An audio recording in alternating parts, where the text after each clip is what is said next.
नमस्कार। आप सभी का गोल्डन जिके 21 में। तो फ्रेंड्स, फाइनली आपके लिए अगला स्टेट प्रैक्टिस लेके आ चुका हूँ। और ये सिर्फ स्टेट प्रैक्टिस नहीं है, आपके पेपर में भी इसी टॉपिक से क्वेश्चन आएगा और यहीं से क्वेश्चन भी आएगा। इसलिए इसे मल्टीपल टाइम रिवीजन कर लीजिए और जिस टॉपिक से क्वेश्चन उठाया गया है उस टॉपिक को जाके रिवीजन करिए। क्योंकि अगर आपको एडीओ या सीजल 4 में सिलेक्शन लेना है तो आपको क्या करना है, जीके जीएस वाला सेक्शन में बोनाफाइड बनना है। मैथ्स और रीजनिंग का भी जो जनरल एप्टीट्यूड का टेस्ट है वो भी आज से शुरू हो जाएगा, उसे कर लीजिएगा। और बुकलेट प्रिंट आउट करवा के मल्टीपल टाइम रिवीजन करिएगा। मैं कह रहा हूँ, अगर एक सीट कंफर्म चाहिए तो बाबू अब सिलेक्शन उतना आसान नहीं है। कंपटीशन वैसे भी टफ होते जा रहा है दिनों दिन, और आपके लिए अभी गोल्डन चांस है। इस गोल्डन चांस को मत गवाइएगा, है ना। बस मैं यही बोलूँगा लास्ट टाइम में, मल्टीपल टाइम आप रिवीजन करिए। चलिए, पहला क्वेश्चन आपके सामने है। अच्छा, कुछ फ्रेंड्स बोल रहे थे सर साइंस का जो है ना एनसीईआरटी करवा दीजिए। तो देखो, मॉक टेस्ट में साइंस का एनसीईआरटी के क्वेश्चन ही लिए गए हैं, ठीक है। मैं आपको जैसे क्वेश्चन करवाऊंगा तो बता भी दूंगा कि साइंस में कौन से चैप्टर के कहाँ से क्वेश्चन है ना। जो लोग ऑलरेडी बैच में पढ़ रहे हो तो आप सबको पता है एनसीईआरटी का नोट्स और जो स्टैंडर्ड बुक का कंपाइलेशन है, जो नोट्स बना के दिया हूँ, दोनों है। वो कैसे पता लगेगा, अभी जो मैं क्वेश्चन करवाऊंगा और ये एनसीईआरटी का क्वेश्चन है तो यहाँ से आपको पता लग जाएगा। और एनसीईआरटी जो मैं करवाया हूँ टेस्ट के थ्रू भी आपको कंप्लीट करवा दूंगा, तो छठी से लेके 12वीं क्लास तक की साइंस की एनसीईआरटी भी यहाँ पे कवर हो जाएगा, ठीक है। अच्छा, कुछ फ्रेंड्स बोल रहे थे सर हमें टेस्ट ज्वाइन करना है तो कैसे करना है। क्योंकि आपको कंप्लीट बुकलेट सारी चीज़ें चाहिए, तो बहुत ही नॉमिनल फी है टेस्ट का। देख सकते हो इसमें 30 टेस्ट है जीएस का, है ना, जनरल स्टडीज़ का, जिसका फ़ी मात्र 299 है। डिटेल एक्सप्लेनेशन कंप्लीट बुकलेट आपको मिल जाता है ना। इस बैच में कितना फ़ी है तो आप देख सकते हो 299। पेमेंट का नंबर यहाँ पे मैं थोड़ा सा मेंशन कर देता हूँ, ये है, यहाँ पे स्क्रीन पे भी दिख रहा होगा, यहाँ पे लिख भी देता हूँ। देखो, ये नंबर है 7319924130।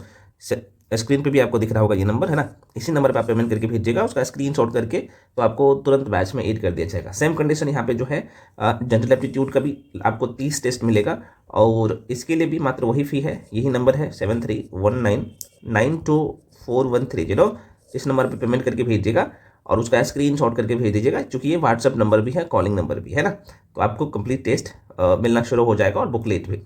और ये बैच ज्वाइन करना चाहते हो, आपको लगता है कि मेरा मैथ्स रीजनिंग वीक है या साइंस वीक है या जीके जीएस वीक है, तो कंप्लीट बैच है ये। और सबसे बड़ी बात है ना कि भाई एक जगह आपको complete hand notes, video, PDF मिल जा रहा है और पूरे तरीके से तैयारी हो जा रही है। लास्ट टाइम में भाई रिवीजन बहुत ज़्यादा जरूरी होता है, तो लास्ट टाइम में आपके पास नोट्स होना चाहिए सारे सेक्शन का, कम जो है सोर्स होना चाहिए, ताकि उसे बार बार रिवीजन करो, है ना।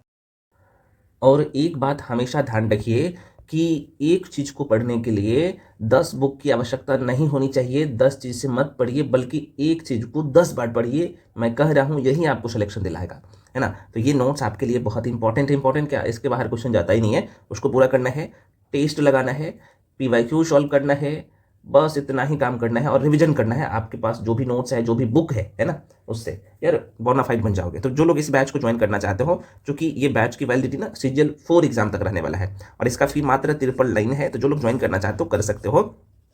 पेमेंट का नंबर यही है 7319924130। स्क्रीन पे भी आपको दिख रहा होगा, यहाँ पे इसी नंबर पे पेमेंट करना होता है। उसका स्क्रीनशॉट करके इसी नंबर पे भेजिएगा, उसके बाद आपको तुरंत बैच में जोड़ दिया जाएगा। कंप्लीट बैच है ये, आप देख सकते हो, ठीक है।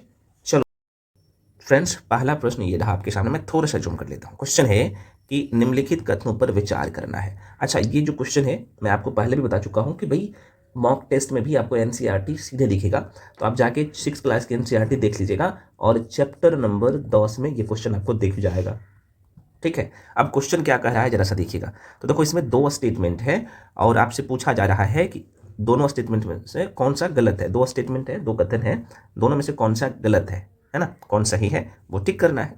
तो पहला स्टेटमेंट कह रहा है कि 1 सेंटीमीटर में 100 मिलीमीटर होता है। फ्रेंड्स, हम लोग बचपन से पढ़ते आए हैं कि 1 सेंटीमीटर में 100 नहीं बल्कि 10 मिलीमीटर होता है ना।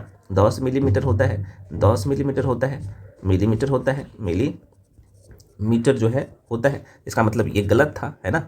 दूसरा स्टेटमेंट कह रहा है कि 1 मीटर को 100 बराबर भागों में विभाजित किया जाता है, जिसे हम लोग सेंटीमीटर कहते हैं। ये बिल्कुल सही है, दूसरा स्टेटमेंट बिल्कुल सही है। कह रहे हैं कि 1 मीटर को कितने भागों में, तो 1 मीटर को क्या करते हैं, 100 टुकड़े करेंगे ना, ऐसे ऐसे करके 100 टुकड़े करेंगे तो वो इस 1 सेंटीमीटर प्राप्त होता है। तो ये बिल्कुल सही है।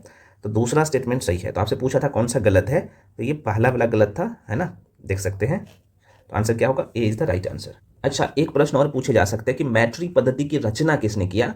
तो भाई मैट्री पद्धति की रचना कब, तो ये ध्यान रखिएगा, फ्रांसिसियो ने किया था। किसने किया था, फ्रांसिसियो ने किया था। प्रश्न पूछे जा सकते हैं, ध्यान रखिएगा फ्रेंड्स। तो फ्रांसिसियो ने किया था, फ्रांसिसियो ने किया था, कब किया था, तो ये भी डेट पूछे जा सकते हैं। तो ये 1790 ईस्वी में, ठीक है। तो एक प्रश्न और यहाँ से बन सकते हैं।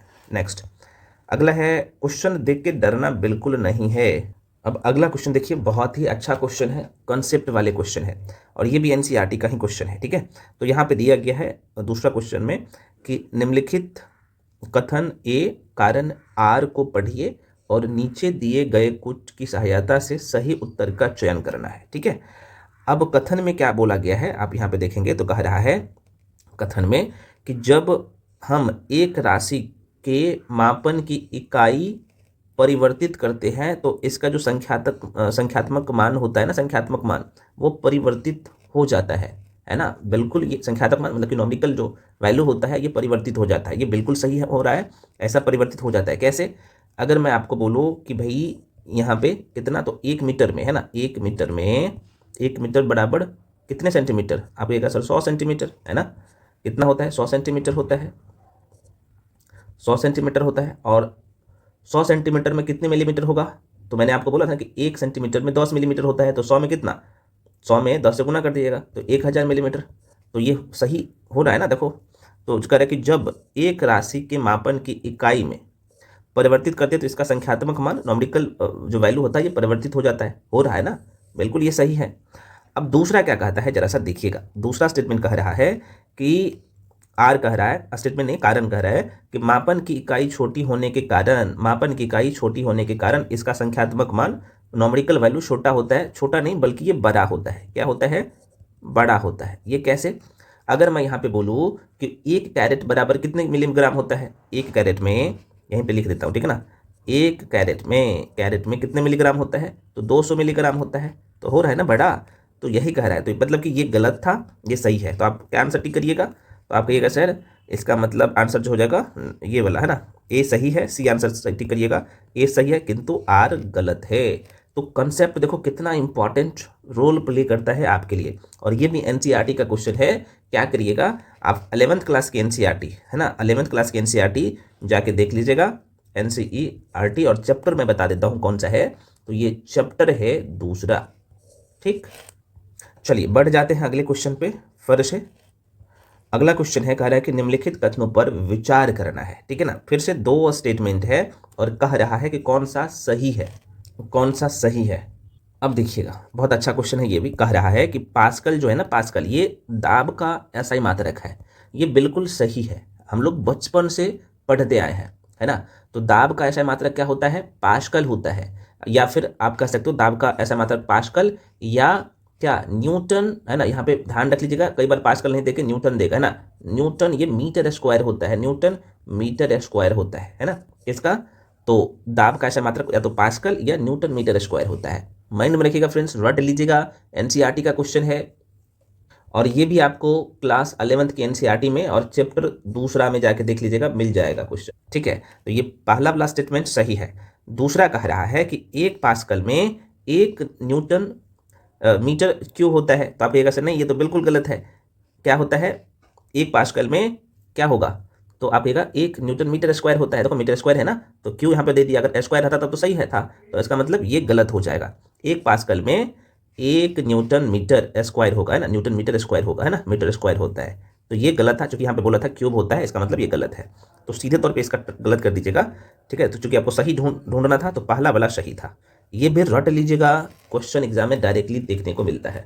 अच्छा, यहीं पे एक चीज और ध्यान रख लीजिएगा, प्रश्न पूछता है दाब बराबर क्या होता है, दाब बराबर क्या होता है ना, प्रेशर बराबर जो होता है भाई फोर्स, बल, है ना, बल बटे, है ना, बल मतलब कि एफ है, ये एफ ऑफ 1 बल बटे क्षेत्रफल होता है, एरिया होता है ना, क्षेत्रफल मतलब एरिया होता है। और इसके बराबर में वही चीज लिख सकते हो, न्यूटन मीटर स्क्वायर या पास्कल, है ना, न्यूटन, है ना, लिख दो, क्या लिख देता हूं, न्यूटन मीटर स्क्वायर या पास्कल, देखो एक दूसरे से सब अटैच है, एक दूसरे से लिंक है सब, है ना, मैं पहले भी बता चुका हूँ। जो कि साइंस रटने वाला चीज़ नहीं है, समझने वाला चीज़ है, आपको बस समझाने वाला चाहिए। चलो भाई अगला क्वेश्चन आपके सामने कह रहा है कि यदि कोई वस्तु किसी आनत तल पर फिसल रही है तब वस्तु की गति है। तो आपके मन में क्वेश्चन आएगा सर ये आनत तल क्या होता है, ये अगर समझ में आ गया तो आराम से आप क्वेश्चन को बना सकते हैं। और ये भी मैं आपको बता ही देता हूँ कहाँ पे क्वेश्चन मिलेगा। तो भैया आप क्या करिएगा, आप क्लास 6 की एनसीईआरटी और चैप्टर अगर मैं बता दूं तो चैप्टर 10 में देख लीजिएगा, ये क्वेश्चन आपको हूबहू दिख जाएगा। तो देखो भाई आनत जो तल होता है ना, हम लोग बचपन में कितने लोग पार्क में गए हो या फिर गांव में, मान लो कि बहुत सारे लोग देखे होंगे बच्चे बचपन में ये करते हैं ना, ये है ना, यहाँ से क्या करते हैं कि एक इस तरीके से बना लेते हैं और बटा हुआ रहता है, पार्क सब में भी आपको देखने को मिलेगा। और बच्चे यहाँ से क्या करते हैं, फिसलते हैं ना यहाँ से, है ना, तो मतलब ये झुका हुआ तल ये होता है, देख सकते हो। और यहाँ से बच्चे है ना फिसलता है और फिर यहाँ पे जाके ये ज़मीन पे, ये ज़मीन है तो क्या करेगा भाई यहाँ पे रुकेगा, तो यहाँ से फिसलेगा, यहाँ से बैठेगा और फिसलेगा, बैठेगा फिसलेगा। तो यही आनत तल होता है, ये झुका हुआ तल होता है जिसे आनत तल कहते हैं, ठीक है। तो इसमें कौन सा गति हो रहा है ना, देखो रेखीय गति, ये सीधे जा रहा है तो रेखीय गति होता है। बस चीज़ों को समझना है, आंसर क्या होगा, सरल रेखीय गति। तो शब्द को समझ लिए, आंसर आपकी मुट्ठी में हो गया। तो फ्रेंड्स अगला क्वेश्चन है, कह रहा है कि निम्नलिखित में से कौन सा उदाहरण किसका, तो ये आवर्ती गति है ना, आवर्ती गति का नहीं है। तो पहले आपको जाहिर सी बात आप सभी लोग समझते हैं कि आवर्ती गति क्या होता है ना, कि भाई आवर्ती गति बार बार दोहराती है, पेंडुलम की गति है ना, यहाँ से है ना, यहाँ से क्या जाएगा, इधर जाएगा, फिर इधर जाएगा, इधर जाएगा, इधर जाएगा, है ना, एक ही जगह को दोहराता है, तो ये आवर्ती गति होता है, ठीक है। वृत्तीय गति जो अपने पूरे अक्ष पर जो है घूमता है इस तरीके से, है ना, वृत्तीय गति। तो आवर्ती गति पेंडुलम इसका बहुत महत्वपूर्ण उदाहरण है और हम लोग पढ़े हैं थ्योरी वाला क्लास में बच्चे जैसे। तो अब देखो ऑप्शन में क्या है, कह रहा है कि वृक्ष की शाखाओं का जो इधर उधर लहराना, ये बिल्कुल आवर्त गति का उदाहरण है। आपसे पूछा है कौन सा नहीं है ना, ये पूछा है कौन सा नहीं है, क्वेश्चन ये पूछा है कौन सा आवर्त गति का उदाहरण नहीं है। तो ये वृक्ष की शाखाओं है ना, आप देखिएगा तो वृक्ष की शाखाओं का इधर उधर लहराना ये आवर्त गति का उदाहरण है। सितार की डोरियों का है ना कांपना, ये भी आवर्त गति का उदाहरण है। बजते समय तबलों की है ना झिल्ली का गति, ये भी आवर्त गति का उदाहरण है। लेकिन यहाँ पे जो आप देख पा रहे हैं ये अपने अक्ष पर, कहाँ पे, तो अपने अक्ष पर घूमती हुई पृथ्वी की गति, ये आवर्त गति नहीं है बल्कि रोटेशनल मोशन है, घूर्णन गति है। ये पूछता है ना कितने लोग जानते हो, ये घूर्णन गति है, रोटेशनल मोशन है, ये घूर्णन गति है, ठीक है। तो कौन से आवर्त गति नहीं था, तो ये डी हो जाएगा, ठीक है, ये घूर्णन गति है बस। और ये भी आपको कहाँ पे दिखेगा, तो मैं आपको बता ही देता हूँ, क्लास 6 का जो है ना, क्लास 6 का एनसीईआरटी और चैप्टर आप 10 देख लीजिएगा, वहीं पे आपको ये भी दिख जाएगा, ठीक ना। अगला डायरेक्टली यहाँ पे आपसे फॉर्मूला पूछ दिया है ना। अब त्वरण जैसे ही ना, एक्सेलरेशन हिंदी में त्वरण कहते हैं और इंग्लिश में एक्सेलरेशन कहते हैं ना, आपको पता होना चाहिए। तो त्वरण शब्द जैसे सुना, इसका मतलब कि भाई किसी भी चीज़ की, दोबारा सुनिए, किसी भी चीज़ की रफ्तार है ना कितनी तेज से बदलता है। तो ये कितने तेज से, मान लो कि कोई गाड़ी है पहले 5 किलोमीटर प्रति घंटा से 5 किलोमीटर प्रति घंटा से चल रहा है, क्या कुछ सेकंड के बाद या कुछ मिनट के बाद ये 8 किलोमीटर प्रति घंटा से चलेगा, तो कितना का परिवर्तन हुआ, तो 5 से 8 3 का परिवर्तन हुआ, यही त्वरण होता है। बहुत इंपॉर्टेंट है, बस बेसिक बातें आपको समझ आना चाहिए। और ये चैप्टर में डुबा डुबा के पढ़ाया हूँ, यहाँ से न्यूमेरिकल भी पूछता है आपके पेपर में। तो आपसे पूछा है कि त्वरण ज्ञात करने का सही सूत्र क्या है, तो कंसेप्ट पता है तो ये आप आराम से बता देंगे। दोबारा सुनिए, त्वरण का मतलब ही होता है ना, एक्सेलरेशन का मतलब ही है कि किसी चीज़ की रफ्तार कितनी तेजी से बदल रही है। इसका फार्मूला क्या होता है, तो आपकी एक सेट आपने बताया है कि ए बराबर है ना, क्या है ये, v माइनस यू बटे टी। जहाँ ये ध्यान रखिएगा, जहाँ ए बराबर तो त्वरण हो जाएगा, एक्सेलरेशन हो जाएगा, तो यहाँ पे त्वरण लिख लो, ठीक है। v क्या है, कितने लोग बता सकते हो, बिल्कुल फाइनल वेलोसिटी होता है ना, जिसे हम लोग कहते हैं अंतिम वेग, तो v बराबर इसे हम लोग कहते हैं अंतिम वेग, अंतिम वेग होता है। ये u क्या होता है, प्रारंभिक वेग होता है, प्रारंभिक वेग होता है ना, इनिशियल वैल्यू है ना, वेलोसिटी होता है, वैल्यू नहीं, तो आरंभिक वेग होता है। और t बराबर टाइम होता है, समय होता है। तो भाई चीज़ें आपको पता है, और यही से न्यूमेरिकल पूछता है ना, तो आप लोग बोलते हैं सर कहाँ से क्वेश्चन आ गया पता ही नहीं चला, तो बस आपको पता होना चाहिए, ठीक है। तो इसका आंसर क्या होगा फ्रेंड्स, बिल्कुल जो लोग ए टिक कर रहे हो सही टिक कर रहे हो, ए बराबर v minus you upon T होता है, ये त्वरण ज्ञात करने का सही सूत्र है ना। और कैसे ज्ञात कर सकते हो, मैं आपको ज्ञात करने का तरीका भी बता दिया हूँ। चलो भाई आगे बढ़िए। अगला क्वेश्चन है, कह रहा है कि निम्नलिखित में से कौन सा कथन सत्य है, ठीक है, आसान क्वेश्चन है और आप जवाब भी देंगे। अच्छा ये आपको दिखेगा कहाँ पे, लिख देता हूँ। तो आप 8 क्लास की एनसीईआरटी और चैप्टर कौन सा दिखिएगा, तो सॉरी 8 नहीं, ये आपको 9th क्लास की एनसीईआरटी में दिखेगा, 9th क्लास की एनसीईआरटी और चैप्टर 8 में दिखेगा, है ना ये क्वेश्चन। तो कह रहे कौन सा सत्य है, 4 ऑप्शन है। तो कह रहा है पहला ऑप्शन देख सकते हैं कि समय के साथ दूरी में परिवर्तन त्वरण कहलाता है, जो कि बिल्कुल गलत है। क्योंकि समय के साथ किस में परिवर्तन होता है, दूरी में परिवर्तन नहीं होता है, त्वरण में क्या होता है भाई, स्पीड में परिवर्तन होता है। पहले मान लो कि 5 किलोमीटर प्रति घंटा से था, फिर कुछ मिनट बाद या कुछ सेकंड बाद क्या हुआ कि 10 किलोमीटर प्रति घंटा से चलना शुरू कर दिया, है ना। तो यहाँ पे क्या हो रहा है ना, दूरी में परिवर्तन नहीं हो रहा है, उसके स्पीड में परिवर्तन हो रहा है ना, तो ये बिल्कुल गलत था। अगला कह रहा है कि वेग के विपरीत दिशा में त्वरण धनात्मक होता है, ये भी गलत है भाई। तो भैया ये दिशा पर निर्भर करेगा, कभी धनात्मक होता है कभी ऋणात्मक, तो ये भी गलत है क्योंकि ये दिशा पर निर्भर करेगा, ठीक है ना। अगला है आपके सामने कह रहा है कि स्वतंत्र रूप से गिर रही वस्तु की गति एक समान त्वरित गति का उदाहरण है। हाँ ये बिल्कुल सही है, क्योंकि आप सबको पता है कि स्वतंत्र रूप से गिर रही वस्तु का त्वरण क्या होता है, ये नियत रहता है, नियत रहता है, नियत एक, चूंकि यहाँ पे क्या बोल रहा है, स्वतंत्र रूप से गिर रही वस्तु की गति एक समान त्वरित रहता है, चूंकि ये नियत रहता है, ठीक है। तो ये बिल्कुल सही है, क्योंकि आप सबको ये भी पता होना चाहिए कि जिस कारण वस्तु एक समान त्वरित गति करती है तो वैसा भी ये भी होता है, तो ये क्या है, सही है। अगला यहाँ पे था ये वाला डी वाला कि त्वरण का मात्रक वेग के मात्रक का समतुल मतलब कि सेम होता है, जो कि ये बिल्कुल गलत है, सेम नहीं होता, क्योंकि त्वरण और वेग में अंतर है ना, और इसका मात्रक भी होगा तब अंतर है, आपको पता होना चाहिए। तो कितने लोग बता सकते हो वेग और त्वरण में क्या अंतर है, तो देखो भाई वेग बताता है कि कोई चीज़ कितनी तेजी से चल रहा है, वेग ये बताता है कि कोई भी चीज़, यहाँ पे लिख देता हूँ, कोई भी चीज़ कितनी तेजी से चल रहा है, तेजी से चल रहा है ना, वेग ये बताता है। लेकिन त्वरण क्या बताता है, तो त्वरण बताता है कि वह अपनी तेजी को कितनी तेजी से बदल रहा है ना, है ना, तो कितने फास्ट में, यहाँ पे अपनी तेजी को यहाँ पे लिख देता हूँ, ये अपनी तेजी को कितनी तेजी से, कितने फास्ट में तेजी से बदल रहा है, कितने फास्ट में बदल रहा है, तो दोनों में अंतर है। और दोनों का ऐसा मात्रा क्या होता है, तो त्वरण का मात्रक क्या होता है, यहीं पे लिख देता हूँ, ठीक है, काहे के लिए बोलिएगा। तो त्वरण का मात्रक होता है भाई मीटर पर सेकेंड स्क्वायर होता है, और वही वेग का जो मात्रक, ये त्वरण का था, और वेग का क्या होता है, मीटर पर सेकेंड होता है, स्क्वायर इसमें नहीं होता है, ठीक है ना। तो ये दोनों एक दूसरे से अलग है, गलती मत करना बाबू, ठीक है। और ये चीज़ें कहीं नहीं मिलेगा, सिर्फ यहीं मिलेगा, है ना। चलो आगे बढ़ जाते हैं। चलिए अगला क्वेश्चन कह रहा है कि निम्नलिखित में से कौन सा इलेक्ट्रॉन का गुण नहीं है। मैं क्या बोल रहा हूँ, इलेक्ट्रॉन का गुण नहीं है, और ये भी कहाँ पे मिलेगा, तो आप 9th क्लास की एनसीईआरटी जाके देखिएगा और चैप्टर 4 पर देखिएगा, वहीं से ये क्वेश्चन उठाया गया है। अच्छा, यहाँ पे कुछ लोगों के मन में डाउट होगा कि ये ऑब्जेक्टिव फॉर्मेट में मिलेगा, नहीं, ये ऑब्जेक्टिव फॉर्मेट में बनाया गया क्वेश्चन आप लोगों के लिए, आपको उस बुक में थ्योरी के रूप में मिलेगा, है ना, लेकिन आपके सामने ये लाया गया है बहुत मेहनत करके, इसलिए वीडियो को लाइक कर दीजिए सभी लोग, चैनल को सब्सक्राइब कर लीजिए, ठीक है। तो क्वेश्चन पूछा था निम्नलिखित में से कौन सा किसका, तो इलेक्ट्रॉन का गुण नहीं है। तो कितने लोग इलेक्ट्रॉन के बारे में जानते हो, मान लो कि ये परमाणु संरचना है, ये नाभिक है, और नाभिक के चारों ओर इलेक्ट्रॉन चक्कर लगाता है, ठीक है ना। इलेक्ट्रॉन को स्मॉल ई से डिनोट करते हैं, इस पे कौन सा आवेश होता है, तो ऋण आवेश होता है ना, ऋण आवेश होता है। और इसका प्रतीक आपने देख ही लिया, कुछ इस तरह से होगा। आवेश कौन सा होता है, ऋण आवेश होता है। स्थिति क्या होता है, तो देखो नाभिक के बाहर है ना, चक्कर लगा रहे हैं, तो नाभिक के बाहर होता है कक्षा में। और प्रकृति की बात कर ले तो यह एक स्थिर और मौलिक कण है, फंडामेंटल पार्टिकल है ये, है ना, इलेक्ट्रॉन।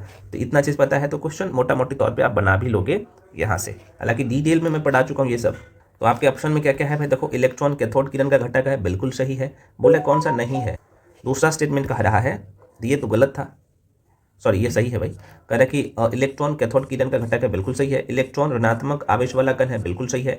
और अगला कह रहा है कि इलेक्ट्रॉन विद्युत क्षेत्र द्वारा क्या होता है, ये विक्षेपित होता है, जो कि गलत है। देखो हालांकि अगर आप अच्छे लेवल के एग्जाम में देखेंगे ना, तो ये जो है ना विद्युत इलेक्ट्रॉन, ये बोला कि विद्युत क्षेत्र में द्वारा विक्षेपित होता है, विद्युत क्षेत्र द्वारा विक्षेपित होता है, यही है ना, इलेक्ट्रॉन विद्युत क्षेत्र द्वारा विक्षेपित होता है। देखो इलेक्ट्रॉन ना विद्युत और चुंबकीय क्षेत्र दोनों द्वारा विक्षेपित होता है, लेकिन आपके ऑप्शन में ये दोनों ऑप्शन रहे ना, तो इसको गलत करिएगा ना। यहाँ पे चुंबकीय क्षेत्र द्वारा विक्षेपित है, मतलब उसको आकर्षित करता है, उसकी तरफ आकर्षित हो रहा है, विक्षेपित का मतलब ये होता है ना। तो हालांकि आंसर ये गलत हो जाएगा, दोनों है तो आमतौर पर, लेकिन दोनों की तरफ ये विक्षेपित होता है, तो ये दोनों है तो जाहिर सी बात है आप इसे गलत कर सकते हो, ठीक है ना। क्योंकि इलेक्ट्रॉन का गुण जो है कह सकते हो ये नहीं है, इलेक्ट्रॉन विद्युत क्षेत्र मतलब कि इलेक्ट्रिक फील्ड द्वारा विक्षेपित ना होकर चुंबकीय क्षेत्र मतलब कि मैग्नेटिक फील्ड द्वारा विक्षेपित होता है। इलेक्ट्रॉन की खोज किसने किया था, तो जे थॉमसन ने किया था। इलेक्ट्रॉन ऋणात्मक उस पर ऋणात्मक आवेश वाला ये कण है ना। तो यहाँ से क्वेश्चन बन सकते हैं, माइंड में रखिएगा। चलो बढ़ जाते हैं अगले क्वेश्चन पे भाई। नेक्स्ट क्वेश्चन है, अच्छा विक्षेपित का मतलब क्या होता है, क्योंकि ये आपके मन में आएगा क्वेश्चन। देखो भाई, विक्षेपित का मतलब होता है कि मान लो कि आप सीधी लाइन से चल रहे हो और मान लो कि आपको कोई धक्का दे दिया, तो आप कहीं ना कहीं दूसरे लाइन में चले जाओगे ना। इस तरीके से लाइन, इस लाइन में सीधे जा रहे थे और यहाँ पे विक्षेपित हो गए, इसी को कहते विक्षेपित हो जाना, है ना। तो बेसिक्स बात है, विक्षेपित आप समझ रहे हो, है ना। क्योंकि छोटे छोटे क्वेश्चन कई बार ना आप माइंड में वो नहीं रह पाता है, माइंड में थोड़ा सा रखिएगा आप इसे। चलिए अगला क्वेश्चन आपके सामने है, कह रहा है कि परमाणु में एक बीटा जिसे हम लोग बी से डिनोट करते हैं, ये वाला, है ना। हालांकि ये वाला बी नहीं होता, बीटा को ऐसे हम लोग लिखते हैं, ऐसे, तो ऐसे लिख लो, ऐसे ये बीटा है ना। तो परमाणुओं में से एक बीटा कण उत्सर्जित होने पर क्या होता है, तो बिल्कुल परमाणु में प्रोटॉन की संख्या बढ़ जाती है। ये बहुत को पूछता है क्वेश्चन, परमाणु में प्रोटॉन की संख्या बढ़ जाती है। देखो मैं थोड़ा सा मोटा मोटे तौर पे बता देता हूँ, क्वेश्चन यहीं से आ जाएगा। देखो बीटा कण जो है ना, इसका उत्सर्जन जो होता है, मैं थोड़ा सा बताता हूँ। तो बीटा उत्सर्जन एक प्रक्रिया है जिसमें क्या होता है, परमाणु का एक न्यूट्रॉन टूटकर एक प्रोटॉन और एक इलेक्ट्रॉन बनाता है। यह इलेक्ट्रॉन बीटा कण कहलाता है, आपको पता होना चाहिए। तो परमाणु संख्या में वृद्धि कैसे होगा, तो चूंकि इस प्रक्रिया में एक नया प्रोटॉन बन जाता है और परमाणु संख्या प्रोटॉन की संख्या के बराबर होता है। हम लोग पढ़ चुके हैं, परमाणु संख्या प्रोटॉन संख्या के बराबर होता है, इसलिए परमाणु संख्या बढ़ जाती है। और इलेक्ट्रॉन में क्या प्रभाव पड़ता है, तो देखो इलेक्ट्रॉन की संख्या भी बढ़ जाता है ताकि परमाणु उदासीन बना रहे, क्योंकि एक प्रोटॉन के बढ़ने पर उसे संतुलित करने के लिए एक इलेक्ट्रॉन भी आ जाते हैं, इसीलिए, है ना। हालांकि इसका मैं बहुत अच्छे से पढ़ाया हूँ, आपको पता होना चाहिए। अब अगला क्वेश्चन आपके सामने है, कह रहा है कि निम्न में, यहाँ पे आप देखेंगे तो समन्यूट्रॉनिक समूह कौन सा है। देखो भाई, समन्यूट्रॉनिक क्या होता है आपको ये पता होना चाहिए। तो अलग अलग तत्वों में, मतलब कि भिन्न भिन्न तत्वों के वे परमाणु जिनमें न्यूट्रॉन की संख्या समान होगा। अच्छा, इसमें जो ऑप्शन है थोड़ा सा सही कर लीजिएगा, क्योंकि परमाणु द्रव्यमान जो होता है ना, ऊपर में होता है ना। तो इसे कट कर लीजिए, मैं यहाँ लिख देता हूँ, इसे सही कर लीजिएगा। तो इसे 14 कर लीजिए, यहाँ पे 6 कर लीजिएगा, यहाँ पे 15 कर लीजिएगा, यहाँ पे 7 कर लीजिएगा, यहाँ पे 16 कर लीजिएगा और यहाँ पे 8 कर लीजिएगा नीचे में, ठीक है। क्योंकि सब में जो है, और ऊपर वाला जो होता है ये द्रव्यमान संख्या होता है, परमाणु द्रव्यमान, और नीचे वाला जो होता है वो क्या होता है, परमाणु क्रमांक होता है, ठीक है। तो न्यूट्रॉन की संख्या अगर निकालना है तो द्रव्यमान में से प्रोटॉन की संख्या निकाल दो, तो प्रोटीन की संख्या और जो क्रमांक संख्या होता है, परमाणु क्रमांक और प्रोटॉन की संख्या बराबर होता है। तो दोनों का आप घटाइएगा द्रव्यमान में से, है ना, परमाणु द्रव्यमान में से परमाणु संख्या को घटाइएगा तो वही न्यूट्रॉन की संख्या निकलता है ना। तो ये कितना होगा, 14 में से 6 जाएगा तो 8 बचेगा, तो न्यूट्रॉन की संख्या 8 निकला। फिर 15 में से आप देखेंगे तो ये कार्बन है भाई, ये कार्बन है कि नाइट्रोजन है या ऑक्सीजन है, आपको पता ही होना चाहिए। ये बचपन से आप लोग पढ़ते आए हैं, ठीक है। थोड़ा सा कलर चेंज करके लिख देता हूँ यहाँ पे, ताकि मन में डाउट ना रहना चाहिए, ठीक है। तो ये कार्बन है भाई, ये नाइट्रोजन है, ये ऑक्सीजन है। तो आप देखो नाइट्रोजन में से, नाइट्रोजन का आप देखेंगे ये समस्थानिक होता है। ऊपर वाला क्या है भाई, परमाणु द्रव्यमान है, तो 15 में से परमाणु क्रमांक को घटाइएगा तो 8 7 15, ये भी आपको 8 निकलेगा। फिर आप देखेंगे तो ये ऑक्सीजन है, ऑक्सीजन ऊपर वाला द्रव्यमान होता है, आपको पता होना चाहिए। तो ये परमाणु द्रव्यमान में से 16 में से 8 घटाइएगा परमाणु क्रमांक, तो ये 8 बचेगा। तो ये तीनों में आप देखें तो न्यूट्रॉन की संख्या, और न्यूट्रॉन की संख्या मैं बार बार कर रहा हूँ, तीनों में आप देख सकते हो सेम आया है। तो यही होता है अलग अलग तत्वों में, या फिर ऐसे बोल सकते हो कि अलग अलग तत्वों के वे परमाणु जिनमें न्यूट्रॉन की संख्या समान हो, उसे हम लोग न्यूट्रॉन की संख्या समान हो समन्यूट्रॉनिक कहेंगे। तो ये डी ऑप्शन आपके सामने है। ये सब ऑप्शन को सही कर लीजिएगा। ये 12 ऊपर में होगा, नीचे में 6 होगा, क्योंकि परमाणु जो द्रव्यमान होता है ना, द्रव्यमान हमेशा ऊपर में और क्रमांक संख्या नीचे में लिखा जाता है। तो क्रमांक संख्या का लगभग 2 गुना होता है द्रव्यमान संख्या, तो आप समझ ही रहे हो। चलिए अगला क्वेश्चन आपके सामने है। क्वेश्चन कर रहा है कि निम्नलिखित में से कौन से रासायनिक परिवर्तन का उदाहरण है। रासायनिक परिवर्तन का उदाहरण कौन सा है, तो मैंने आपको कई बार बता चुका हूँ और अलग अलग मॉक टेस्ट में बता चुका हूँ कि रासायनिक परिवर्तन में क्या होगा, जो चीज़ें रहेगा वो नहीं मिलेगा परिवर्तन होने के बाद, दोबारा अगर आप उसमें कन्वर्ट करना चाहिएगा तो नहीं मिलेगा, लेकिन भौतिक परिवर्तन में वो मिल जाता है ना। तो आप यहाँ पे देख सकते हैं, आपके जो ऑप्शन में है कह रहा है कि सोडियम क्लोराइड का क्रिस्टलन। अब देखो ये जो यहाँ पे कई बार कन्फ्यूजन में लोग रहता है, नहीं रहना, मैं थोड़ा सा समझा देता हूँ। ये ऑप्शन में कई बार देता है, ठीक है। तो सोडियम क्लोराइड का क्रिस्टलन क्या है, जो कि ये भौतिक परिवर्तन है। ये कैसे भौतिक परिवर्तन है मैं थोड़ा सा आपको बता दूं, ये रासायनिक परिवर्तन नहीं है। तो सोडियम क्लोराइड का क्रिस्टलन एक व्यवस्थित प्रक्रिया है। जब हम सोडियम क्लोराइड को पानी में घोलते हैं, तो यह जो है आयनों में, किसमें, छोटे छोटे आयनों में टूट जाता है, और जो कि सोडियम आयन मतलब कि Na, आपको पता होना चाहिए Na प्लस, और क्लोराइड आयन मतलब कि Cl- बनता है और फिर से जब हम लोग क्या करेंगे, पानी को वाष्पित करते हैं तो ये आयन फिर से एक साथ आ जाता है। पानी को वाष्पित करेंगे तो ये आयन फिर से एक साथ आ जाता है ना। तो देखो मिल गया तो भौतिक परिवर्तन, नहीं मिलेगा तो रासायनिक परिवर्तन। तो ये तो जाहिर सी बात है, आप समझ रहे हैं, बहुत बच्चे जैसे मैं सारी चीज़ें पढ़ाया होता है। ये सोडियम क्लोराइड का क्रिस्टलन जो हुए होता है, ये भौतिक परिवर्तन होता है, रासायनिक परिवर्तन नहीं होता है। उसके बाद यहाँ पे बर्फ का गलना, ये आप सबको पता है कि भौतिक परिवर्तन है, जो कि ये मिल जाएगा, है ना। और दूध का अस्कंदन जो है ना, आस्कंदन। अब देखो दूध अस्कंदन क्या होता है, अगर आप देखे होंगे, दूध को हम लोग गर्म करते हैं तो उस पर एक परत जम जाता है, छाली जिसको बोलते हैं ना। तो ऐसे बोल सकते हो कि अस्कंदन होता है। तो फिर से छाली को दूध में अगर मिलाओगे तो जैसे होना चाहिए वो वैसे नहीं मिलेगा, है ना। तो ये रासायनिक परिवर्तन है, रासायनिक परिवर्तन है, रासायनिक परिवर्तन होता है ना, परिवर्तन होता है। यहीं पर लोग गलती करते हैं कि दूध का अस्कंदन ये भौतिक परिवर्तन है, नहीं है भाई, रासायनिक परिवर्तन है, माइंड में रखिएगा, ठीक है। यहाँ से प्रश्न पूछता है तो आंसर ये तीसरा वाला क्या था, उदाहरण है रासायनिक परिवर्तन का, बाकी ये दोनों भौतिक परिवर्तन का था। तो आंसर क्या होगा, सिर्फ बी सही होगा, ठीक है ना, तीसरा सही होगा। तो ये तो आप सबको पता है, हम लोग दूध को मथते हैं, है ना, वहाँ से मथने से बाद मक्खन जो निकालते हैं, तो जो क्रीम निकलता है, तो ये अपकेंद्रीय बल पर काम करता है, हम लोग बचपन से पढ़ते हैं और बेसिक सा क्वेश्चन है, तो अपकेंद्रीय बल पर काम करता है, माइंड में रखिएगा। अगला क्वेश्चन है भाई यहाँ पे संक्षारण अथवा ऑक्सीकरण के संदर्भ में निम्नलिखित कथनों पर विचार करना है। दो शब्द आपको दिखा, संक्षारण और ऑक्सीकरण। देखो भाई संक्षारण समझो, संक्षारण क्या होता है, आप देखे होंगे लोहे में जो जंग लगता है ना, आप पढ़े हैं, तो ये कह सकते हो संक्षारण होता है। आप देखेंगे लोहे में जो जंग लगता है तो वो धीरे धीरे खराब हो जाता है, तो वो संक्षारण के कारण होता है, संक्षरण बोल सकते हो, संक्षारण या संक्षरण बोल सकते हो, ठीक है। ऑक्सीकरण क्या होता है, तो ऑक्सीकरण एक रासायनिक प्रक्रिया है जिनमें कोई पदार्थ ऑक्सीजन से मिलता है और यह धातुओं को खराब कर सकता है ना, कर ही देता है। तो संक्षरण और ऑक्सीकरण आपने देख लिया, दोनों के बारे में ये होता क्या है। अब यहाँ पे ऑप्शन को देख लो, तो कह रहा है कि इसके कारण चांदी के ऊपर काली परत जो है, तांबे के ऊपर हरी परत चढ़ जाती है, बिल्कुल सही है ना। इसके प्रभाव से बचाने के लिए, है ना, चिप्स की थैली में जो है, इसके प्रभाव से बचने के लिए, है ना, इसके प्रभाव से बचने के लिए चिप्स की थैली में ऑक्सीजन हटाकर नाइट्रोजन गैस भरी जाती है, ये भी सही है ना। ऑक्सीजन अगर भरेगा तो खराब हो जाएगा, तो इसलिए नाइट्रोजन भरा जाता है। ये दोनों स्टेटमेंट सही है, तो आंसर क्या हो जाएगा भाई, सी इज द राइट आंसर। तो देखो कॉन्सेप्ट है, और देखो ये एनसीईआरटी का भी क्वेश्चन है, मैं सारे क्वेश्चन जो लिए हूँ एनसीईआरटी का ही इस टेस्ट में, और आगे भी लूंगा। आप क्या करिएगा, 10वीं क्लास की एनसीईआरटी जाके देख लीजिएगा, और 10वीं क्लास की एनसीईआरटी और चैप्टर अगर आप पढ़ना चाहोगे तो चैप्टर पहला में आपको ये क्वेश्चन दिख जाएगा, ठीक है ना। चलो अगला क्वेश्चन आपके सामने है, क्वेश्चन करें कि निम्नलिखित में कौन सा तत्व विद्युत ऋणात्मकता, कौन से तत्व में विद्युत ऋणात्मकता सर्वाधिक होता है। तो आपके सामने दिख रहा होगा, ऑप्शन के हिसाब से बना सकते हो, और ये भी आपको 11वीं क्लास की एनसीईआरटी में लिख देता हूँ, 11वीं क्लास की एनसीईआरटी और चैप्टर तीसरा में जाके देख लीजिएगा। आंसर क्या होगा, सी कार्बन में, ऑप्शन के हिसाब से कार्बन हो जाएगा, है ना। चलो अगला क्वेश्चन, कितने लोग जानते हो RH विटकर के बारे में, है ना, RH विटकर सभी लोग जानते हो ना। तो RH विटकर, RH विटेकर या फिर RH विटकर बोल सकते हो या विटेकर बोल सकते हो। RH विटेकर द्वारा प्रयुक्त जीवधारियों को कितने भागों में, 5 जगत में इन्होंने बांटा था। 5 समस्त जीवों के 5 भागों में किसने बांटा था, एक क्वेश्चन तो यहाँ से बन जाएगा, तो RH विटकर ने। तो कह रहा है कि RH विटेकर द्वारा प्रयुक्त जीवधारियों के 5 जगत वर्गीकरण के आधार पर निम्न में से कौन से है, ठीक है ना। तो देखो आपके ऑप्शन में आपको दिख रहा होगा सभी है, तो कोशिका, यहाँ पे करें कोशिका का यूकेरियोटिक या प्रोकैरियोटिक होना, ये भी सही है। जीवों में जो है श्रम विभाजन का स्तर होना, ये भी सही है। और जीवों का स्वपोषीय या विषमपोषी होना, ये भी सही है। तो सभी का सभी सही हो जाएगा। आंसर क्या होगा, D is the right answer, mind में रख लीजिएगा। और ये कहाँ पे दिख जाएगा, ये आपको 9th क्लास की एनसीईआरटी जाके देख लीजिएगा, और चैप्टर नंबर 7 में आपको ये आंसर दिख जाएगा, है ना, ये क्वेश्चन दिख जाएगा। अगला क्वेश्चन है भाई, कवक के संदर्भ में निम्नलिखित कथनों पर विचार करना है, और खासतौर पे बिहार के आयुक्त का ना ये फेवरेट उसका टॉपिक है, 9th क्लास की एनसीईआरटी बहुत पूछता है, ठीक है।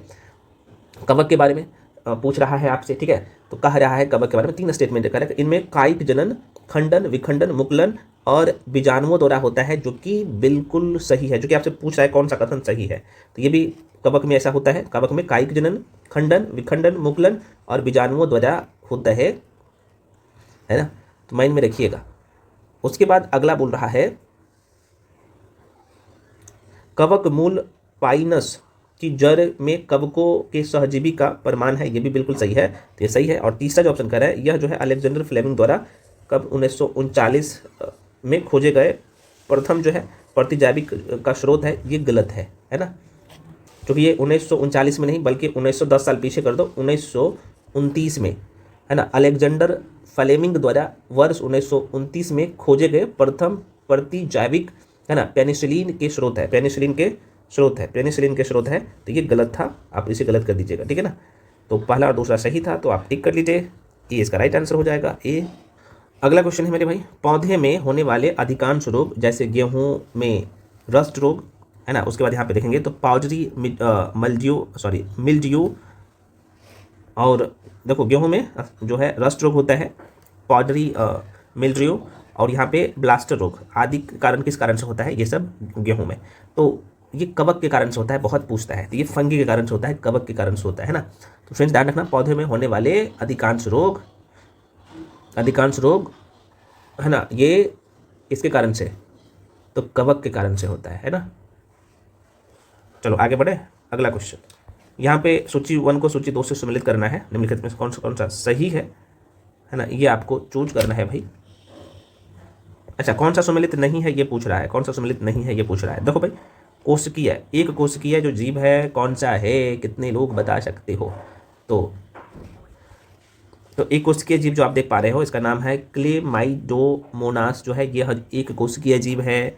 बहुकोशिकीय जीव जो इष्ट है, बहुकोशिकीय जीव है, नहीं है भैया, इष्ट बहुकोशिकीय जीव नहीं है। कई बार यहाँ से प्रश्न पूछा जाता है। अच्छा, कई बार आप सबको पता है कि कवक, तो अब कहिएगा सर कवक तो बहुकोशिकीय होता है ना, बहुकोशिकीय जीव होता है, आपको पता होना चाहिए, लेकिन इष्ट बहुकोशिकीय नहीं है। यह जो है एक कोशिकीय यूकेरियोटिक है ना, यूकेरियोटिक जो है होता है, प्रश्न पूछता है ना। इसका उपयोग आपको, इसका प्रयोग हम लोग बेकरी उकरी बनाने में करता है ना, इसमें हालांकि कवक का ही इसमें कहीं ना कहीं कुछ योगदान रहता है, लेकिन यह एक कोशिकीय यूकेरियोटिक कवक होते हैं, ठीक है ना, जिसे हम लोग ईस्ट कहते हैं। प्रश्न पूछता है, माइंड में रखिएगा, इसका ब्रेड बनाने में बहुत बड़ा योगदान है। सबसे छोटी कोशिका माइकोप्लाज्मा, ये भी बिल्कुल सही है। और सबसे बड़ी कोशिका शुतुरमुर्ग का अंडा, ये सब यार एनसीईआरटी का लाइन है। और मैं आपको बताऊं ये कहाँ पे दिखेगा, ये 8th क्लास के एनसीईआरटी जाके दिखेगा, और चैप्टर नंबर कौन सा, तो चैप्टर 8वां जाके देख लीजिएगा, है ना, सब आपको दिख जाएगा क्वेश्चन। अगला क्वेश्चन है भाई, केंद्रक में उपस्थित आनुवंशिक पदार्थ क्या है, क्रोमैटिन जालक निम्न में से किसका बना होता है। साधारण सा क्वेश्चन है, लेकिन आपको पता होना चाहिए, तो प्रोटीन प्लस डीएनए का इसमें मिलकर बना होता है, माइंड में रखिएगा। अगला क्वेश्चन है भाई, फ्लोएम के लिए दिए गए कथन में गलत कौन सा है ना। फ्लोएम के बारे में जब मैं उत्तक पढ़ाया हूँ ना भाई, बायोलॉजी में जो लोग पढ़े हो ना, उत्तक वाला चैप्टर में जाके पढ़ लीजिएगा, अभी मैं बार बार कह रहा हूँ, है ना, जो लोग भी एडीओ वाले बैच में हो या सीरियल 4 वाले बैच में हो, तो भाई जाके इस चैप्टर को पढ़ लीजिएगा, इसीलिए मैं आपके बीच में लेके आता हूँ। तो इसका आंसर क्या हो जाएगा भाई, अगला वाला का इसका, तो ये जो फ्लोएम जो है ना करे, यह एक जटिल संवहनी उत्तक है, जो कि बिल्कुल गलत है ना। फ्लोएम के लिए दिए गए जो कथन है, ये पहला वाला ये गलत है, गलत नहीं है, ये सही है, मुझे पता है, क्योंकि आपको गलत ढूंढना था, तो ये सही है। यह एक जटिल संवहनी उत्तक होता है ना, क्या उनसा फ्लोएम सही है। यह जो है करा कि यांत्रिक उत्तक है, बिल्कुल गलत है। और यह भोजन संवहन उत्तक है, जो स्टार्च के रूप में भोजन का परिवहन करता है, ये भी गलत है ना। इसका मैं कंप्लीट बुकलेट दे दूंगा, इसमें कुछ रटने वाली चीज़ नहीं है भाई, माइंड में रख लीजिएगा। तो ये दोनों गलत था। ये क्या कहता है चौथा, तो कह रहा है कि इनमें केंद्रक विहीन चालनी नलिका दोनों जो है दिशाओं में परिवर्तित करते हैं, ये भी सही है। तो पहला और दूसरा सही था, और पहला और चौथा सही था, और दूसरा और तीसरा गलत था। तो गलत देख लो किस में है भाई, ये वाला टिक कर लेना, आंसर ए हो जाएगा, है ना। चलिए नेक्स्ट क्वेश्चन। चलिए अगला क्वेश्चन है भाई, औपनिवेशिक काल के दौरान रेलवे का भारतीय उद्योग पर क्या प्रभाव पड़ा। तो आयात को बढ़ावा देकर औद्योगिक विकास में बाधा डाली। और 1853 की बात है ना, देखो ये कंसेप्चुअल क्वेश्चन है। तो भारत में पहली बार कब, तो 1853 ईस्वी में। कहाँ से, तो बम्बई से कहाँ, तो थाने, बम्बई से थाने के बीच के जो है पहली रेल चली थी। औपनिवेशिक काल में के दौरान रेलवे के विकास से आयात को बढ़ावा मिला तथा औद्योगिक विकास में बाधा उत्पन्न हुआ, ठीक है। तो भारतीय उद्योग पर क्या होगा, नकारात्मक प्रभाव पड़ेगा, है ना। तो ये क्वेश्चन पूछता है, कंसेप्चुअल क्वेश्चन है, और ये हर जगह नहीं मिलेगा, ठीक है ना। तो ये माइंड में रखिएगा, आंसर क्या होगा ए। चलो भाई नेक्स्ट है, वह प्रथा जिसके तहत किसान स्वयं भूमि का मालिक, अब किसान स्वयं भूमि का मालिक आपने पढ़ा है ना, अस्थाई बंदोबस्त, है ना, परमानेंट सेटलमेंट सिस्टम, है ना, परमानेंट सेटलमेंट सिस्टम, अस्थाई बंदोबस्त, उसके बाद महलवारी व्यवस्था, रैयतबारी व्यवस्था। मैप पता है, कितने लोगों को मैप पता है, जहाँ से मैं आपको मैपिंग से बच्चे जैसे आपको ध्यान में रखवा दिया हूँ। देखो एक बार ध्यान में रख लो, है ना यार, ये सब आपको हर जगह नहीं मिलेगा, और ये क्वेश्चन का भी प्रैक्टिस आपको हर जगह नहीं करवाएगा। देखो भाई, बिहार बंगाल उड़ीसा वाला क्षेत्र में आपको पता है यहाँ पे क्या था, अस्थाई बंदोबस्त था। ये जो दक्षिण भारत में क्या था भाई, रैतबारी व्यवस्था था, और पंजाब वाला क्षेत्र में क्या था, महलवारी व्यवस्था था। याद आया?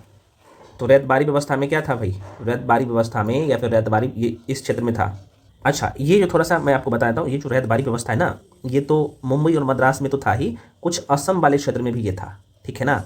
और एक प्रश्न यहाँ से घुमा के पूछता है कि भाई इसमें किसने जो है लागू किया था, तो 1820 की बात है। कहाँ कहाँ पे, तो देखो भाई यहाँ पे नाम लिख देता हूँ, मुंबई ध्यान रखना, मद्रास ध्यान रखना, और असम ध्यान रखना, ठीक है ना, काम हो जाएगा। ठीक है, तो मद्रास और मुंबई प्रेसिडेंसी और कुछ असम का हिस्से में भी शामिल था। और 1820 ईस्वी में इस व्यक्ति का नाम ध्यान रख लीजिएगा, रैतबारी व्यवस्था के बारे में मैं बता दे रहा हूँ। 1820 ईस्वी में शुरू किया था थॉमस मुनरो और कैप्टन अलेक्जेंडर, है ना। तो मुनरो थॉमस मुनरो इसका नाम था, और एक व्यक्ति का नाम था, है ना, क्या नाम, Alexander read, Alexander captain Alexander read. तो रीड आप ध्यान रखना, मुनरो और रीड माइंड में रखिएगा, याद रह जाएगा, ठीक है। चूंकि यहाँ पर आप देखेंगे तो किसान स्वयं जो है भूमि का मालिक होता था, किसमें, तो रैतबारी व्यवस्था में पूछता है। अब आपके मन में एक क्वेश्चन और आएगा कि सर रैतबारी व्यवस्था में किसान कैसे भूमि का मालिक होता था। देखो भाई, इसका मतलब ये हुआ कि किसान जो थे ना, वो डायरेक्ट जो ब्रिटिश कंपनी थी ना, उसको टैक्स देते थे। मतलब कि यहाँ के किसान थे, इस क्षेत्र का किसान डायरेक्टली जो है कंपनी से जुड़ा हुआ था, टैक्स देना होता था, वो डायरेक्टली सरकार को टैक्स देते थे, है ना। और यहाँ के किसान को जो है ना जमीन बेचने का भी अधिकार था, इसलिए इसे कहा जाता है कि भाई स्वयं भूमि का मालिक वो था। अच्छा, अस्थाई बंदोबस्त से भी बहुत प्रश्न पूछ लेता है। देखो भाई, ये एक्चुअली अस्थाई बंदोबस्त जो था ना, थोड़ा सा मैं कलर चेंज कर लेता हूँ, ये जो आप देख पा रहा हूँ इस क्षेत्र में, ये एक्चुअली बिहार, बंगाल, उड़ीसा प्लस कुछ यूपी का भी एरिया था, है ना, पश्चिमी यूपी में ये फैला हुआ था, ठीक है ना। और ये कब 1793 ईस्वी, सबको पता है ना, 1793 में लागू किया गया था, किसके द्वारा, तो लॉर्ड कॉर्नवालिस, लॉर्ड कॉर्नवालिस के द्वारा शुरू किया गया था, ठीक है, इतना ध्यान रखिए। अच्छा, महलवारी व्यवस्था को भी समझिए लीजिए। देखो भाई, एक्चुअली ये ना पंजाब में तो था ही, मुख्य केंद्र इसका पंजाब में था, पंजाब के साथ साथ ये कुछ हिस्सा पश्चिमी यूपी का जो क्षेत्र था उसमें भी फैला हुआ था, और ये मध्य भारत में भी ये फैला हुआ था, है ना, ये महलवारी व्यवस्था। और ये 1822 में, कब, 1822 ईस्वी में लागू किया गया था, किसके द्वारा, तो मैकेंजी का नाम सुना है ना, तो हॉल्ट मैकेंजी, ये पूछ लेता है क्वेश्चन, है ना। ध्यान रखना, इस व्यक्ति का नाम था होल्ट, है ना, होल्ट मैकेंजी, आप ध्यान रखिए खाली, मैकेंजी के द्वारा शुरू किया गया था 1822 में। ये सब डिटेल में पढ़ा चुका हूँ, ठीक है ना। चलो आगे बढ़ जाते हैं अगले क्वेश्चन पे। क्वेश्चन अगला है मेरे भाई कि अंग्रेजी भारतीय सेना में चर्बी वाले कारतूसों से चलने वाली एनफील्ड राइफल कब शामिल किया गया था। देखो, ये शामिल किया गया था दिसंबर 1856 में, गलती मत कर दीजिएगा। अगला क्वेश्चन है, महारानी विक्टोरिया ने भारतीय प्रशासन को ब्रिटिश ताज के नियंत्रण में लेने की घोषणा कब किया था, ये भी पूछता है।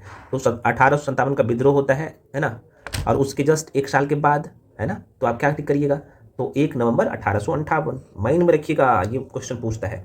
अगला क्वेश्चन है, बंकिम चंद्र चटर्जी का उपन्यास आनंद मठ में किस विद्रोह का उल्लेख है, तो सन्यासी विद्रोह का उल्लेख है। हम लोग बचपन से पढ़ते हैं और बहुत कायदे से मॉडर्न हिस्ट्री में डुबा डुबा के ये चीज़ें पढ़ाया हूँ, कोई नहीं आपको इतना अच्छा से पढ़ाया होगा जितने अच्छे से पढ़ाया है, और आपको नोट्स दिया हो, है ना, इसलिए जाके देख लेना। अगला क्वेश्चन है भाई, होज विद्रोह, क्योंकि आप बिहार के इतिहास दे रहे हो, तो बिहार के एग्जाम दे रहे हो, तो आपको पता होना चाहिए, क्योंकि 1820 से 21 के दौरान होज विद्रोह को हो विद्रोह के नाम से भी जानते हैं ना।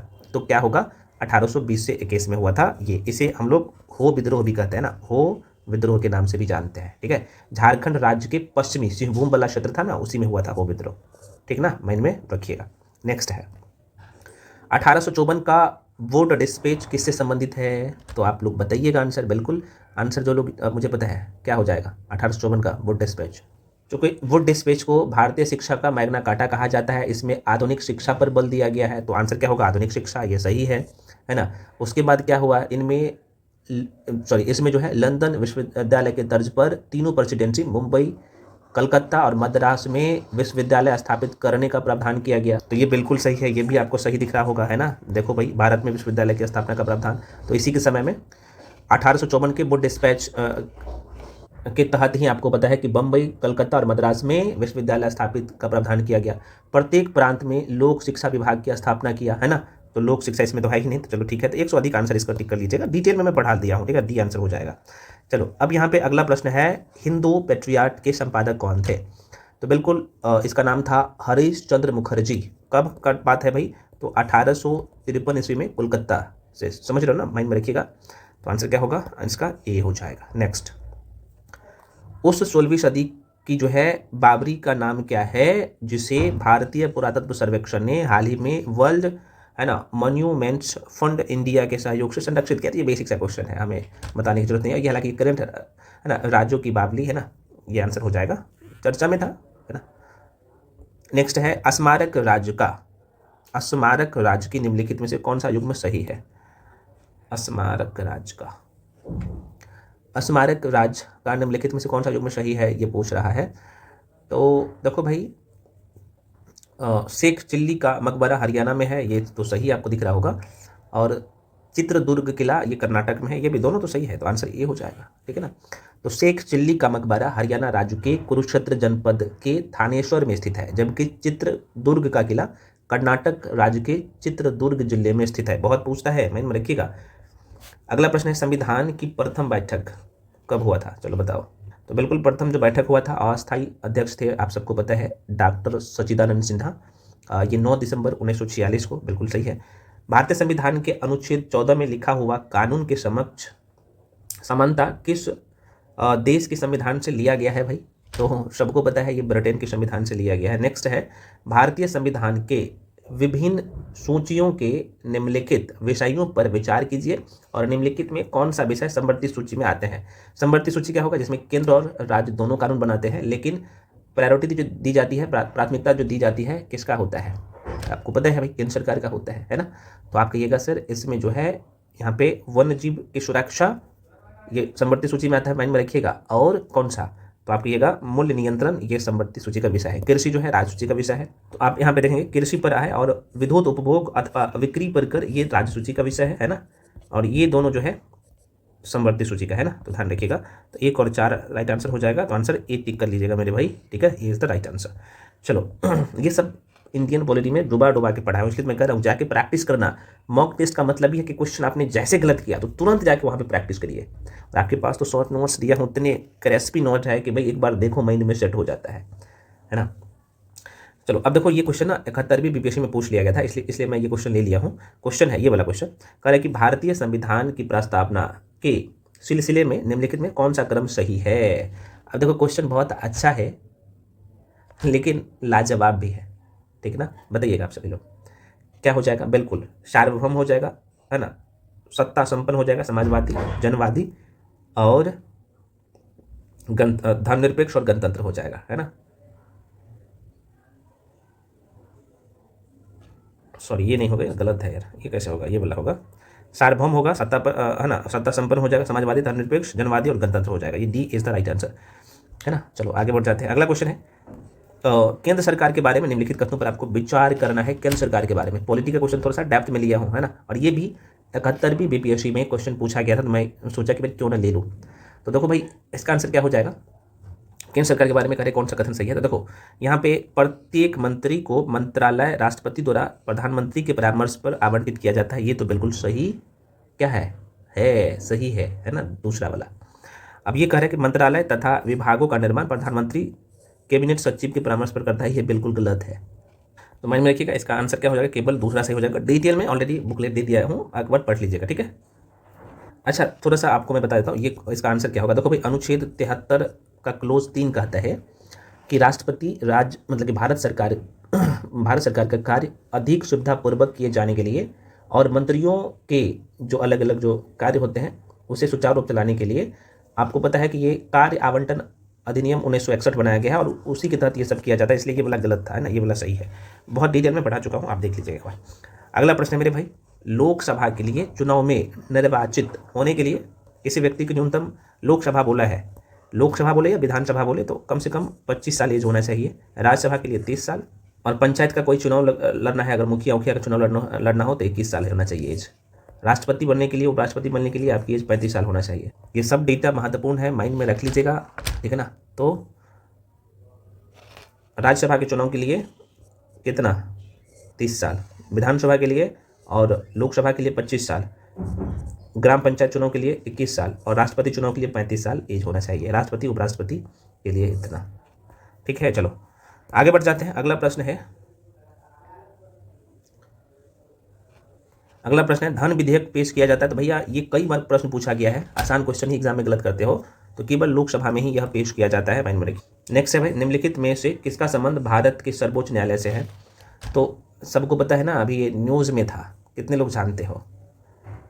कोलेजियम प्रणाली, कोलेजियम पद्धति, उच्च मतलब कोलेजियम पद्धति उच्च एवं उच्चतम न्यायालय के न्यायाधीशों की नियुक्ति तथा उच्च न्यायालय में न्यायाधीशों के स्थानांतरण की प्रणाली, यह सर्वोच्च न्यायालय के निर्णय के माध्यम से विकसित किया हुआ पद्धति है। तो सर्वोच्च न्यायालय के मुख्य न्यायाधीश कोलेजियम पद्धति के तहत ही नियुक्त किए जाते हैं। ये प्रश्न 68वीं बीपीएससी में शायद इस टाइप का क्वेश्चन पूछा गया, अगर आपको याद होगा तो माइंड में थोड़ा सा रखिएगा, तो एक से अधिक आंसर हो जाएगा इसका, डी टिक कर लीजिएगा। तो अच्छा, आपके मन में क्वेश्चन आएगा, इसका मतलब ये सब ये तीनों है, तो अपीलीय कोलेजियम प्रणाली, अपीलीय अधिकार क्षेत्र और मूल अधिकार क्षेत्र है ना, ये तीनों जो है आप सबको पता है कि सर्वोच्च न्यायालय से संबंधित है ना, मतलब कि भारत के सर्वोच्च न्यायालय से संबंधित है। ये माइंड में रखिएगा, प्रश्न पूछता है। चलो आगे बढ़ जाते हैं। अगला प्रश्न है, एक से अधिक हो जाएगा, तीनों सही हो जाएगा तो आंसर क्या होगा? 100 अधिक। ये 68वीं बीपीएससी में शायद प्रश्न इस टाइप का पूछा गया था, ठीक है ना, माइंड में रख लीजिएगा। अगला प्रश्न है भाई, उच्च न्यायालय में न्यायाधीश की संख्या निर्धारित करने का अधिकार निम्नलिखित में से किसके पास है? किसके पास होगा?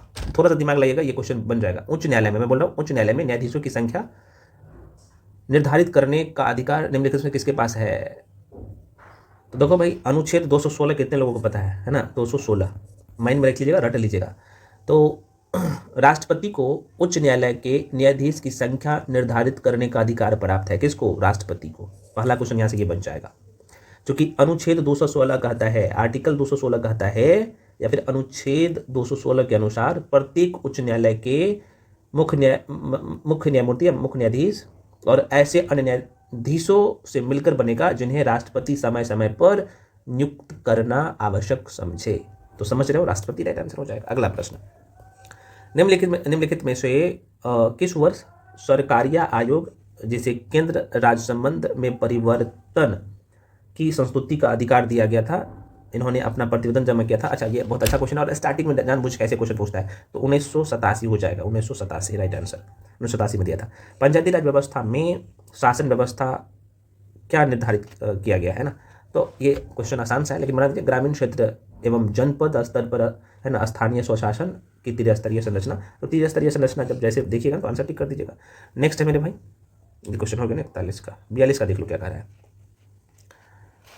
कह रहा है कि 42 का कि इंडियन ज्योग्राफी का क्वेश्चन है। कह रहे ग्रीनविच मध्य समय से, मतलब कि जीएमटी से भारत का मानक समय 5.5 घंटा आगे रहता है, आप सबको पता है। तो 5.5 घंटा कितना आगे है? तो 5.5 घंटा आगे है। 5 घंटा मत टिक दीजिएगा, 5.5 घंटा आगे है ना। भारत का मानक समय कितना है? तो 82.5 डिग्री पूर्वी देशांतर, जो यूपी के मिर्जापुर से होकर गुजरता है ना, भारत के 5 राज्यों से भारत का मानक समय गुजरता है, हम लोग पढ़ चुके हैं, तो इसका आंसर ये हो जाएगा। चलिए अगला क्वेश्चन है भाई, क्वेश्चन है कि निम्न कथन पर विचार कीजिए और सही का पहचान कीजिए, ठीक है। आप देखो, ये भी इंडियन ज्योग्राफी का भारत का भौतिक स्वरूप आप अच्छे से पढ़े तभी क्वेश्चन को बना पाइएगा।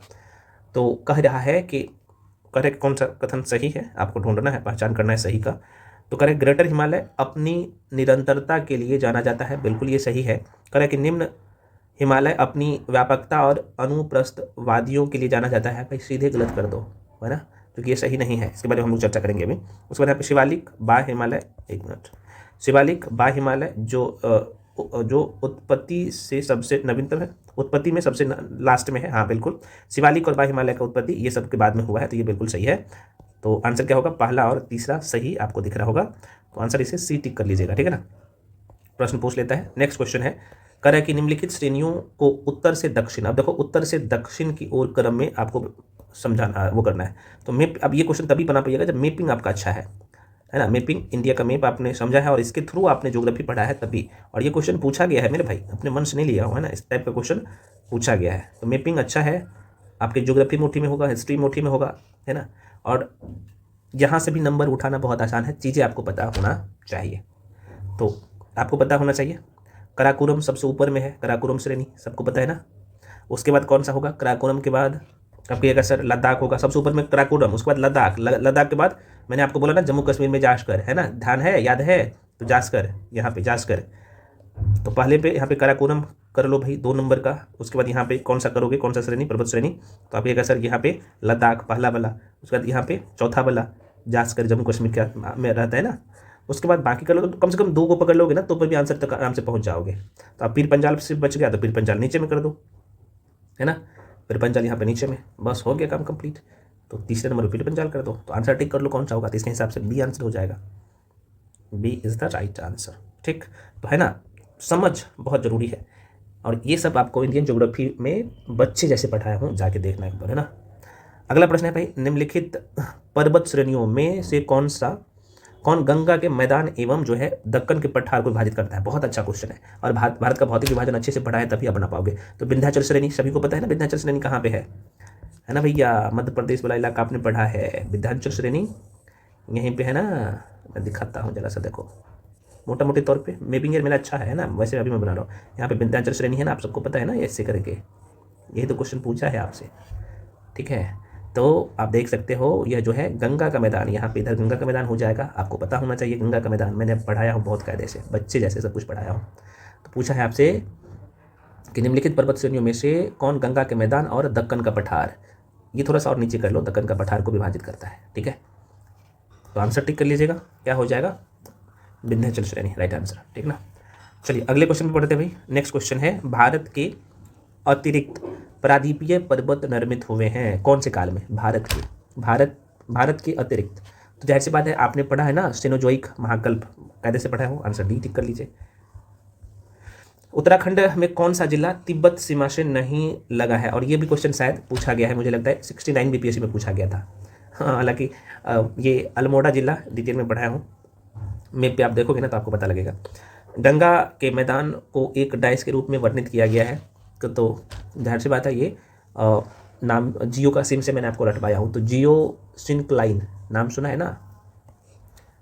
तो गंगा के मैदान को एक कह सकते हो जियो सिंक्लाइन के रूप में वर्णित किया गया है। गंगा के मैदान को एक जियो सिंक्लाइन या भूषणति, इसे जियोक्लाइन को हिंदी में भूषणति कहते हैं, भूषणति के गर्त के रूप में वर्णित किया गया, और इसका निर्माण मुख्य रूप से हिमालय पर्वतमाला निर्माण की प्रक्रिया के दौरान हुआ था, इसलिए, है ना। और हिमालय पर्वत वलित पर्वत है, 2 प्लेट आपस में टकराते हैं, ये बलन होता है इस तरीके से, और हिमालय पर्वत में यही बलन के कारण अभी भी जो है इसे युवा पर्वत कहा जा रहा है, ये लगातार बढ़ रहा है, इधर से भी टक्कर हो रहा है, इधर से भी टक्कर हो रहा है, और ये बलन हो रहा है, इसमें कायदे से पढ़ चुके हैं आप लोग। चलो आगे बढ़ते हैं।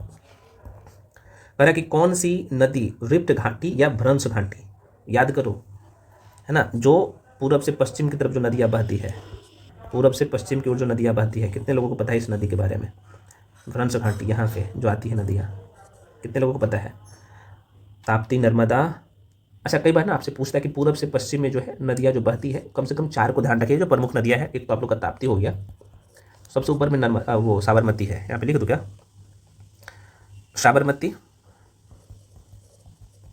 साबरमती हो गया, ताप्ती, एक मिनट क्या हो गया भाई, चलो नर्मदा से शुरू करता हूँ। नर्मदा, ताप्ती, माही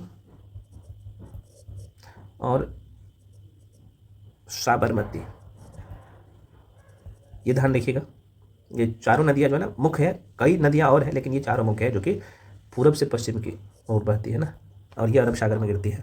तो आपसे पूछा है भाई, क्या पूछा है, कौन सी नदी रिफ्ट घाटी, मतलब कि जो फॉल्ट शॉक होकर बहती है रिफ्ट घाटी, जाहिर सी बात आंसर क्या होगा, नर्मदा हो जाएगा। बहुत पूछता है।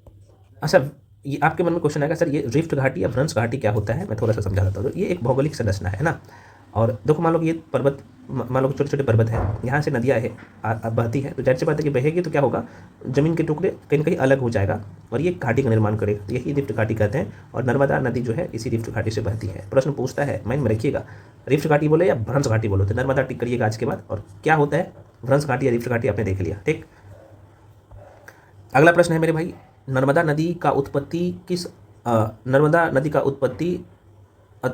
स्थल अमरकंटक कहाँ स्थित है। लो, अमरकंटक कहाँ स्थित है, ये बच्चे जैसे क्वेश्चन पूछ लिया, तो मैकाल श्रेणी हम लोग बचपन से पढ़ते हैं, ठीक है ना। वीडियो थोड़ा सा बड़ा हो गया ना, क्योंकि मैं थोड़ा सा डेप्थ में पढ़ाया हूँ, क्योंकि इसमें करंट अफेयर्स इसमें बहुत उम्दा तरीके से लिया हूँ यार। तो पार्ट 2 भी दूंगा, है ना। तो पार्ट 2 आपको चाहिए तो कमेंट सेक्शन में लिख के भेज दीजिएगा कि सर हमें पार्ट 2 करवा दीजिए, जिसमें बाकी जो बचा हुआ क्वेश्चन है वो करवा दूंगा।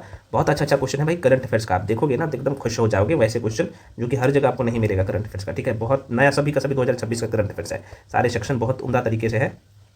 है ना, यहाँ पे दिया गया। इसका एक्सप्लेनेशन वाला जो बुकलेट है टेलीग्राम पे जाके जुड़ जाइए, वहाँ पे ये वाला जो बुकलेट है आपको टेलीग्राम पे दे दिया गया है। कुछ लोग मांगते हैं सर आप उसका पीडीएफ नहीं देते हो, जाके टेलीग्राम चेक करिएगा, तब मैं टेलीग्राम पे इसका कंप्लीट लिंक दे दिया हूँ। तो पार्ट 2 का कितने लोग इंतजार कर रहे हैं आप लोग कमेंट सेक्शन में कमेंट करके बताइएगा। और ये सारे करंट अफेयर्स मैं डिटेल में करवा दूंगा और एग्जाम में क्वेश्चन यहीं से छापेगा। दरोगा वाले में आपने देखा था, सेम कंडीशन यहाँ पे भी होगा। तो मिलते हैं फ्रेंड्स अगले पार्ट में, तब तक के लिए जय हिंद।